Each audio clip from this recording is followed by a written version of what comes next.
Hi అండి. అందరికీ నమస్కారం. అందరూ ఎలా ఉన్నారండి? Welcome to Devi Pramila official YouTube channel.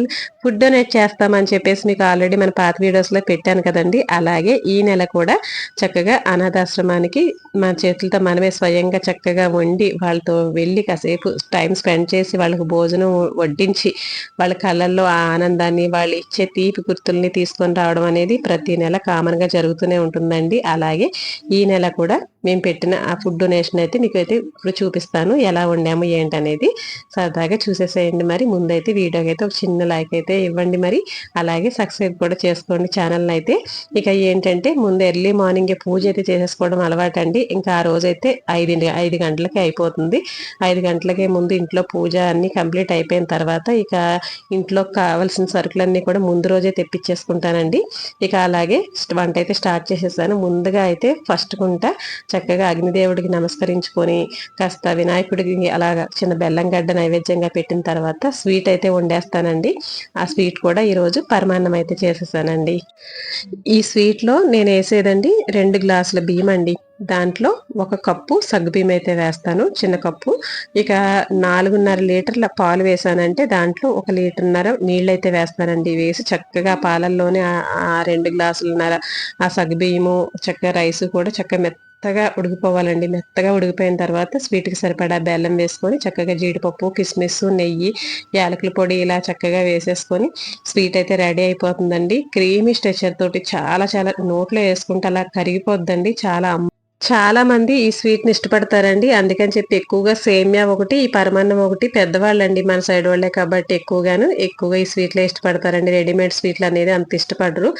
అందుకని చెప్పేసి ఇక సాంబార్‌కొచ్చేసరికి ఏంటంటే ముందుగానే పప్పయితే ఉడకబెట్టి పెట్టుకున్నాను కదా! తర్వాత కుక్కర్‌లో కాయగూరలన్నీ కూడా విజిల్ పెట్టేసుకొని ఉంచుకున్నాను. ఇక పోపు వేసేసి ఈజీగా మనకి రుబ్బిన పప్పు వేసేసి చక్కగా కాయగూరలేసేసి ఇక పులుపుకి సరిపడా చింతపండు గుజ్జు వేసిన తర్వాత ఇందులోను సాంబార్ మసాలా, కొంచెం పసుపు, ఉప్పు, కారం, కొంచెం చిన్న బెల్లం ముక్క వేసేసి చక్కగా ఒక 15-20 నిమిషాల పాటు అలా మరగనిచ్చామంటే ఆ తాలింపు ఫ్లేవర్ తోటి చాలా బాగుంటుందండి. ఇక కొత్తిమీర వేసేసి ఇంకా దింపేస్తాను. సాంబార్ అయితే సింపుల్‌గా రెడీ అయిపోతుంది. గుమ్మడికాయ ముక్కలు మాత్రం మెయిన్ అండోయ్, చాలా ఇష్టపడతారు. గుమ్మడికాయ ముక్కలు వేయమ్మా సాంబార్‌లో అని చెప్పేసి. ఇక అలాగే ఈరోజు వెజ్ కర్రీ వచ్చేసరికి పాలకూర, శనగపప్పు కర్రీ అండి. ఇక ఇదేంటంటే కొంచెం ఆయిల్ వేడెక్కిన తర్వాత కొంచెం కరివేపాకు వేసేసుకొని అందులో మన చెట్టు కరివేపాకు అండి, భలే ఫ్లేవర్‌తో భలే టేస్టీగా ఉంటుందండి. ముందు తాలింపులో కరివేపాకు వేస్తేనే స్మెల్ వచ్చేస్తూ ఉంటుంది. అలాగే ఉల్లిపాయ ముక్కలు వేసి వేగిన తర్వాత కొంచెం ఉప్పు వేసేసి అందులోనే అల్లం వెల్లిపాయ పేస్ట్ కూడా కాసింత వేగిన తర్వాత ఇందులోనే టమాటాలు, తర్వాత ముందైతే శనగపప్పునైతే ఒక 1 అవర్, 1 ½ అవర్ ముందే చక్కగా నానబెట్టేసుకొని పెట్టుకున్నానండి. ఆ శనగపప్పును కూడా ఇందులో వేసేసుకొని కాస్త పచ్చివాసన పోయే వరకు వేగించుకున్న తర్వాత ఇక ఇందులో ముందుగానే పాలకూరని శుభ్రంగా కడిగేసుకొని 2, 3 సార్లు దాన్ని నీట్‌గా చిన్న చిన్న ముక్కలుగా కట్ చేసి పెట్టేసుకున్నానండి. ఇక అదైతే వేసేస్తాను. చాలా సింపుల్ అండి పాలకూర శనగపప్పు కర్రీ. మీకు క్యాబేజీ శనగపప్పు కర్రీ, క్యాలీఫ్లవర్ శనగపప్పు కర్రీ ఎలా వండుకుంటామో అలాగే ఈ పాలకూరతోనండి.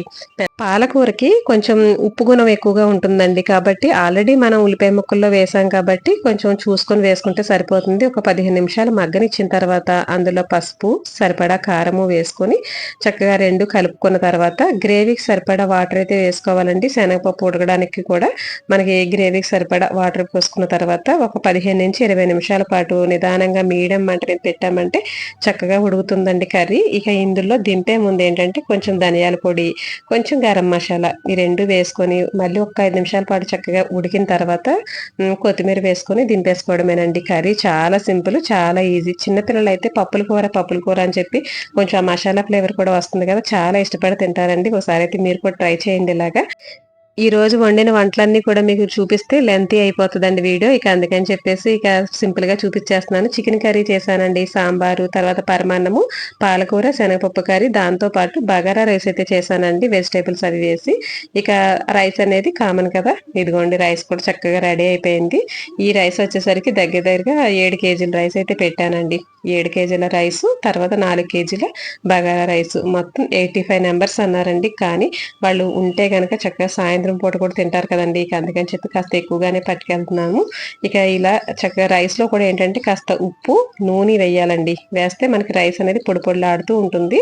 ఇక వీటన్నిటితో పాటు పెరుగు చట్నీ అండి. ఇందులో అయితే నేను కీర, క్యారెట్, ఉల్లిపాయలు, పచ్చిమిరపకాయ ముక్కలు, టమాటా, కొత్తిమీర, కొంచెం సాల్ట్ వేసేసి పెరుగు చట్నీ అయితే ఇలా రెడీ చేసేసాను. ఇవన్నీ సర్దుకొని 11:30 కల్లా ఇక్కడ స్టార్ట్ అవ్వాలండి. 1 అవర్ టైం పడుతుంది మనం అక్కడికి వెళ్ళడానికి. ఇక్కడ 12:30కి వాళ్ళకి భోజనం అప్పచెప్పాలండి. అయితే దారిలో వెళ్తూ వెళ్తూ పెరుగు, అరటిపండు కొందామని చెప్పేసి ఇక్కడ దారిలో ఆపారండి. ఇంకా 4:30కి లేసానేమో పొద్దున్నే ఇంకా పూజ చేసుకోవడం, మళ్ళీ ఆ వంటకి సరిపడావన్నీ కూడా ప్రిపరేషన్ చేసుకోవడం, వండుకోవడం, టైంకి అప్పచెప్పాలి కదా అని ఇంకా పని ఉంటే నిద్ర పట్టదు కదండి మన ఆడవాళ్ళకి. ఇంకా అందుకని మొఖం డల్గా ఉన్నది. ఇక ఏంటంటే మన కొత్త అపార్ట్మెంట్ దగ్గరలోనే 400 ఎకరాల యూనివర్సిటీ భూమిని మన గవర్నమెంట్ ఐటీ కంపెనీలకి డెవలప్మెంట్ సిటీ కోసం ఇస్తానికి మన తోటలో పెంచుకున్న మన మొక్కలు నేచురల్ గా వచ్చే ఆ పావురాలు ఉడతలను చూసి ఇంత మురిసిపోతున్నాం కదండి. అలాంటిది ఆ ప్రకృతి మాత మనకు ఆయుష్ పట్టండి. అది ఆ మన సొంత ఆయువునే మన సొంత ప్రాణాన్ని ఎలా చంపేసుకుంటాం చెప్పండి. ఆ నేచురల్ గా పెరిగిన ఆ చెట్లు గాని, ఆ అడవుల్లో ఉన్న జంతువులు గాని, చిన్న చిన్న ప్రాణులండి. వాటన్నిటికీ ఆసరా లేకుండా చేస్తే రేపు పొద్దున మనకి నీళ్ళంటూ లేకుండా పోతామండి. ఆ డెవలప్మెంట్ కోసం అయితే ఇంకా బోల్డ్ భూమి ఉందండి హైదరాబాద్ లోను. పెద్ద సముద్రమే అంటారు హైదరాబాద్ ని. ఎక్కడో చోట మనకు ఆలోచన ఉండాలి కానీ ఉపాయాలు ఎన్నో వస్తాయండి. అలా చిన్న ఉపాయంతో చక్కగా ఇంకో చోట ఆ ప్లేస్ ని చక్కగా వాళ్ళకి ఇచ్చి డెవలప్ చేసుకుందాము. అలాగే మన ఆడపిల్ని, మన ప్రాణుల్ని చక్కగా కాపాడుకుందామండి. ఇక ఇలాగే ఇదిగోండి మన ఆశ్రయ వృద్ధాశ్రమం అండి, పిల్లల ఆశ్రమానికి వచ్చేసాము. ఇదేనండి మేము ఇచ్చే ఫుడ్ డొనేషన్ చేసే ఆశ్రమం. అయితే ఇంకొకటి కూడా ఉందండి. అది ఏంటంటే అందులండి బ్లైండ్స్ ఉంటారు అక్కడ అందరూ కూడాను.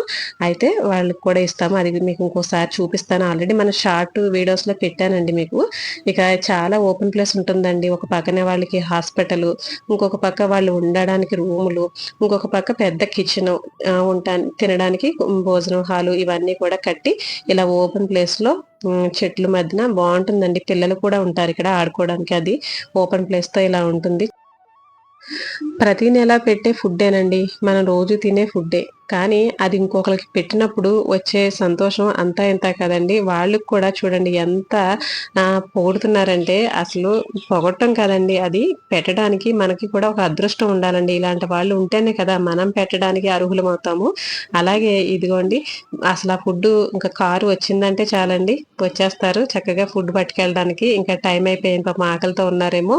ఇంకా అందరూ వచ్చి చక్కగా తల చేయి వేసి ఇంకా తీసుకుని లోపలికి వెళ్ళి అక్కడ అన్ని సర్ది పెడదామండి. అయితే అక్కడ ఉన్న పెద్ద ఆవిడ అయితే మీరు వచ్చారమ్మా, మీరు వస్తే మేము కడుపు నిండా తింటాము, చాలా టేస్టీగా వండి పెడతారు. బయట నుంచి వస్తారు కానీ ఆ హోటల్ నుంచి అక్కడి నుంచి తీసుకొచ్చిస్తారు, కానీ మీరు అంత రుచిగా అయితే చేయలేరండి. మీరు ఇంటి దగ్గర స్వయంగా వండి పట్టుకొస్తారు కదా, చాలా బాగుంటాయి అని చెప్పేసి చెప్తున్నారండి ఆవిడ. అయితే చాలా నచ్చిందండి మాకైతేనే. ఎందుకంటే మనం వండిన ఫుడ్ పక్కన వాళ్ళకి నచ్చడం అనేది చాలా గ్రేట్ అండి. ఎందుకంటే ఎవరి ఫుడ్ వాళ్ళకే ఇష్టం అనుకుంటాము, గ్రేట్ అనుకుంటాము. కానీ మనం ఫుడ్ నచ్చి వాళ్ళు అంతలా చక్కగా చెప్తుంటే చాలా హ్యాపీగా అనిపించిందండి. ఇక అరటిపళ్ళు, ఇవి పెరుగు, ఇంకా కర్రీస్ అన్ని పట్టుకుని వెళ్ళి ఇలా చక్కగా వాళ్ళకైతే సర్వ్ చేసేద్దాము. ఏంటోనండి వీళ్ళందరినీ చూస్తుంటే నిజంగా ఒక్కొక్కసారి మైండ్ అంతా కూడా బ్లాక్ అయిపోతుంది. ఏంటంటే ఈ మందొక ప్రపంచం, ఇక్కడికి వచ్చిన కాడి నుంచి వాళ్ళని చూసిన కాడి నుంచి ఇదొక ప్రపంచం. ఏంటి ఫ్యూచర్ ఏంటి ఇలా ఉంటుందా అని ఒక్కొక్కసారి చాలా భయం వేస్తూ ఉంటుందండి. ఎంతో ఆప్యాయతగా మాట్లాడతారండి మనతోటి, ఎంతో ప్రేమగా మాట్లాడతారు. కానీ వీళ్ళు మరి ఎందుకు ఇలా ఆ వృద్ధాశ్రమాల వైపు రావడం, దేనికి కారణం ఏంటి, వీళ్ళ తప్ప లేదంటే పిల్లల తప్ప ఏంటి అనేది నాకైతే అర్థం కాదండి. ఎవరి తరపున చూస్తే వాళ్ళదే కరెక్ట్ గా అనిపిస్తుంది.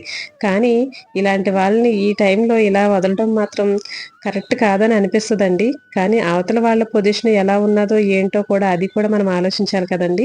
అయితే వీళ్ళందరినీ చూసి చాలా హ్యాపీగా అనిపిస్తుందండి. అందరూ కూడా బాగున్నారమ్మా, బాగున్నారా అని చెప్పేసి వాళ్ళందరూ కూడా చాలా ఆప్యాయంగా పలకరిస్తారు. అయితే ముందైతే పెద్ద వయసు వాళ్ళండి, ఇంకా చాలా మంది లోపల రూమ్స్ లో బెడ్ మీద ఉన్న వాళ్ళు కూడా ఉన్నారండి. నాకైతే ఒక 3 months బ్యాక్ నేను చూసానండి. ఒక రాజుల ఆవిడ, చాలా బాగా బతికిన ఆవిడే పాపం.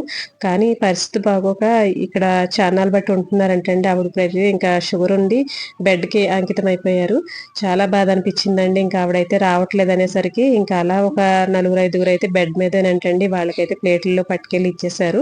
ఇంకా వీళ్ళైతే పాపం వచ్చి చక్కగా వాళ్ళ ప్లేట్స్ వాళ్ళే చక్కగా తెచ్చుకొని వాళ్ళకి కావాల్సిన ఫుడ్ పెట్టించుకొని మళ్ళీ రూమ్ పట్టుకెళ్ళి వాళ్ళు తినడానికి కూడా ఎక్స్ట్రా తీసుకెళ్తారండి. తీసుకెళ్లి చక్కగా కడుపు నిండా నిదానంగా తింటారండి. చాలా హ్యాపీ హ్యాపీగా అనిపిస్తుంది మాకైతేనే. ఇక ఎందుకంటే ఇంకా చిన్న పిల్లలు ఉన్నారండి, తర్వాత నడవలేని వాళ్ళు ఉంటారు, వాళ్ళందరికీ కూడా తర్వాత వీళ్ళు తీసుకెళ్ళి పెడతారండి రూమ్కి పట్టుకెళ్ళి. మీకు ఈసారి వెళ్ళినప్పుడు నేను వాళ్ళకి రూమ్స్లోకి వెళ్తే మళ్ళీ బాగోదేమో, మనం వీడియో తీసుకోవడం మీకు ఇలా చూపించడం బాగోదేమో అని చెప్పేసి నేను చూపించలేదు. ఇక్కడ వచ్చిన వాళ్ళ మట్టికి నేను చూపిస్తున్నానండి. ఇక బయట కూడా ఇలాగ మనకి ఆ సప్టాల మీద గట్రా చెట్ల కింద కూర్చొని తినే వాళ్ళు ఉంటారండి, వాళ్ళకి ఇంకా అక్కడే ఇచ్చేస్తారు. ఇగోండి ఇవన్నీ కూడా వాళ్ళు ఉండే రూములు, ఆఫీస్ రూము. మనం ఏమైనా డొనేట్ చేస్తే వాళ్ళకి రాసుకోవడానికి ఉంటారు కదండి, అడ్మినిస్ట్రేషన్ అని ఉంటారు కదా, వాళ్ళ రూము అవన్నీ కూడా ఈ బార్ని ఇలా ఉంటాయండి. చాలా మంది రూముల్లోనే ఉంటారంట.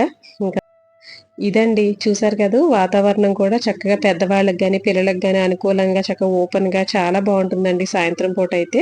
ఇక ఇక్కడ ఒక స్టోర్ రూమ్ ఉంటుందండి వీళ్ళకి. మనం ఎవరైనా ఫుడ్ కానీ లేదంటే బట్టలు కానీ వస్తువులు కానీ ఏదైనా డొనేట్ చేస్తాం కదా, అవన్నీ కూడా పెట్టుకోవడానికి ఒక స్టోర్ రూమ్ ఉంటుందండి. ఆ స్టోర్ రూమ్ అంతా కూడాను ఫైర్ అయిపోయిందంటండి, మొత్తం కరెంటు తోటి మనకి అది ఫైర్ అయిపోయి మొత్తం కాలిపోయిందండి. పాపం ఆవిడ చాలా బాధపడుతున్నారు చెప్పి. మేము లేమండి, మనుషులకైతే ఏమి కాలేదు, కానీ మొత్తం ఫైర్ అయిపోయి మంట పొగ అది బాగా వచ్చేసింది, మొత్తం కాలిపోయినాయి, ఏమీ లేవండి అని చెప్పి బాధపడుతున్నారండి. చాలా బాధ అనిపించిందండి. ఏదో పుండు మీద కారం వేసినట్టు, ఏదో బతుకు జీవుడా అని ఎవరో ఒకరు మనసున్న మహారాజులు చక్కగా ఇలా చేస్తూ ఉంటున్నారు. కానీ ఈలోగా మళ్ళీ ఈ ఉపద్రవ వీటన్నిటితో పాటు పూజ రూమ్ కూడా చూపిస్తున్నారండి. వాళ్ళు ఎక్కడైతే వాళ్ళందరూ కూడా పెద్దవాళ్ళు వచ్చి కాసేపు ప్రశాంతంగా మనస్ఫూర్తిగా ధ్యానం చేసుకుంటారో ఆ రూమ్ అయితే ఇదంటండి. వాళ్ళకి కూర్చోడానికి ఇలా కుర్చీలు అవి వేసి పెట్టారు. నాకైతే చాలా బాధ అనిపించిందండి. పెద్ద మనసు ఉన్న ఎవరైనా సరే చక్కగా భావన వాళ్ళకి కలిగి ఉంటే గనక చక్కగా ఇలాంటి వృద్ధాశ్రమాలకి మనం పెళ్లి రోజున పుట్టినరోజులను ఏయో ఒకటి సందర్భంగా వచ్చినప్పుడు మన ఇంట్లో మనం తిని మన ఇంట్లో మనం ఉండడమే కదండి, మనకి ఉన్న వాళ్ళకి పెట్టడం కాదు, లేని వాళ్ళకి పెట్టడమే గొప్ప అండి. అలాంటి వాళ్ళు దొరకడం కూడా చాలా గొప్ప అండి మనకి సేవ చేసుకోవడానికి కూడా. ఇక మంచి వీడియోతో మళ్ళీ ముందుకు వస్తాను. థ్యాంక్ యూ ఫర్ వాచింగ్ అండి. మళ్ళీ ఒక మంచి వీడియోతో మళ్ళీ ముందుకు వస్తాను. ఇక ఉంటానండి మరి.